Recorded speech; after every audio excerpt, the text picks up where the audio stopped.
Hey everybody, welcome back to another episode of Tuesdays with Nick. So Nick is currently down because he just had his jab. So for this episode, we are going to go through builders in Singapore, renowned builders like the big ones, those who are behind the big buildings in Singapore. So we're going to go in, dive in and kepo about their business and the history of how they come about.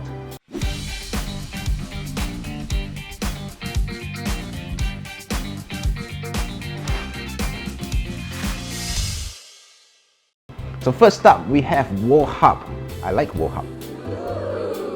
So WallHub has constructed 134 projects in Singapore since 1927. Some notable projects in their portfolio include Reflections at Keppel Bay and D'Leedon.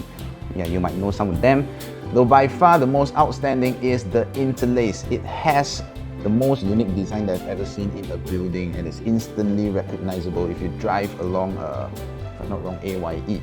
And you'll see them. So residential properties aside, WallHub has also constructed the jewel Changi Airport as well as Gardens by the Bay. So these two landmark icons in Singapore, they are done by them. If I'm not wrong, construction of the glass domes as GBTB was a construction feat for WallHub, as there are no columns so as to ensure that no shadows are cast on the plants. Instead, steel grid shell and arches are used to hold over 6,000 double glazed glass panels. That's quite impressive, I think. So WallHub was founded in 1927 by Mr. Yong Yit Lin. Mr. Yong was originally from China and arrived in Malaysia when he was just 16 to take on odd jobs. He moved from Malaysia to Singapore in pursuit of government construction tenders. His first big contract in Singapore was for building fences and garden gate posts for British residents. Yong Yit Lin was fatally shot in 1950 at the Tong Lam Club, where he received 6 bullet shots, 3 to his body, 2 to his right arm and last to his right leg. Wow, 4 other members of the club were absorbed in the game of mahjong, did not see the attacker, who suddenly appeared in the doorway, fired 7 shots from a Browning automatic 7.65mm pistol. You don't hear this in Singapore, right? So anyway, today the business is run by the 4th generation of the Yong family, helmed by Executive Director Eugene Yong, with a revenue of more than $1 billion. So next up we have Tiong Seng. So CES has constructed a few developments, they are quite notable. So let's take a look. For HDB developments, they have quite a number. Private residential, you have Grandeur Park and My Manhattan. Most notably, they are the main contractor for Pinnacle at Duxton. It's the biggest and tallest HDB housing, 50-story blocks and 2 sky bridges, which is the world's longest sky garden. Yeah, it's pretty iconic. I think everybody knows where this is. But I think it's quite expensive as well. The Tiong Seng was founded in 1960s by Mr. Tiong Seng as a subcon for landed houses. In 1982, they are appointed as the main con for the first HDB project, and it's since grown into the company with a revenue of $1.05 billion. In 2018, founder Tiong Seng sold 60,499 shares. Ultimately, this just net him a cool $65 million. So anyway, the shares were sold to Celine Tang, director of Sing Hai Yi. So in 2020, together with husband Gordon Tang, own a controlling stake in Sing Hai Yi, and Forbes have estimated their net worth to be $940 million USD. Fun fact, Gordon Tang used to be a professional windsurfer in the 1980s, and he moved to Singapore from China with wife Celine in the 90s, where they built their real estate empire. So I can see a trend, they're all from China, then they come to Singapore, then they become rich. So next up, we have Lian Group. Lian has an extensive portfolio, especially with regards to constructing HDB. When HDB pioneered its DBSS scheme, Lian was awarded the first contract, which is the Premier at Tampines. So it received about 6,000 applications for just 616 units. They also constructed Helian Residences and Helian Mall, which is an integrated development linked to Bukit Panjang MRT.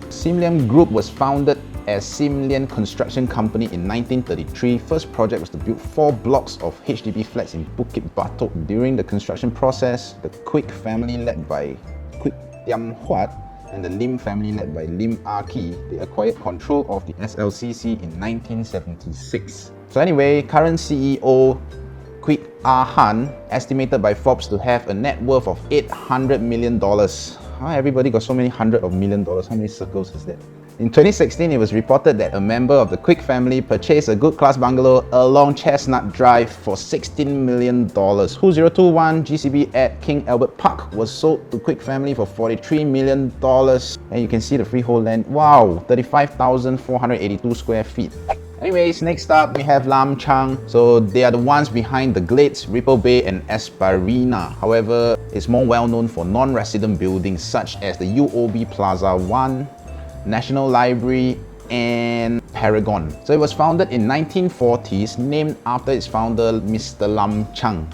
It has been listed on SGX since 1984, market cap of 157 million. Currently held by a pair of brothers, Raymond Lam and David Lam. The Lam family controls roughly 40% of the company's shares. So Mr. David Lam is also the controlling shareholder of Ellipsis, a semiconductor company. In 2019, a joint venture between Lam Chang and Ellipsis purchased 580,000 square meters of land on Bintan Island, and that cost them $4.8 million in cash. Although we are still waiting to hear what development is going to happen to that land, so nothing, we just buy the land. So next up we have Tiong Seng. Some notable commercial projects that they have done is RWS, MBFC and St. Regis, which is the one with the big bird in front, I think. Or is it a horse?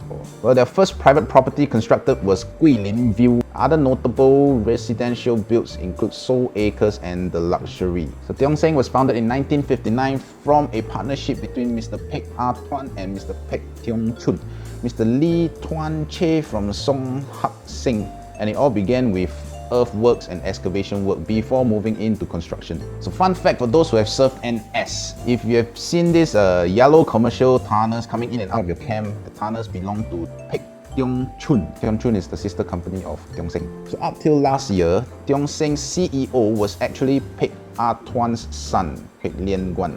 However, in 2019, Pek Lian Guan as well as project director Pei Tiao Heng was subject to a corruption probe in CPIB.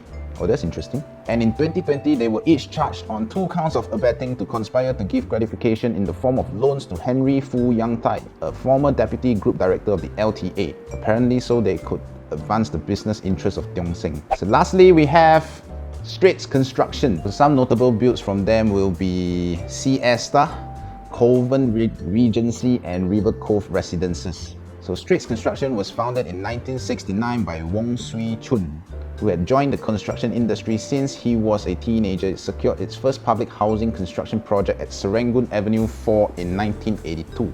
Straits Construction raked in a revenue of 413.3 million and net profit of around 49.5 million for 2012. Its managing director is Wong Swee Chun's son, Wong Chi Heng, while its executive director is Kenneth Lu, who was also the president of Singapore Contractors Association Limited. In 2018, there was a flash flood in Geylang and the National Water Agency PUB took action against Straits Construction Singapore for lapses in drainage maintenance. I wonder if this is the one that is the same time as the one in Lucky Plaza. I only know about the one in Lucky Plaza.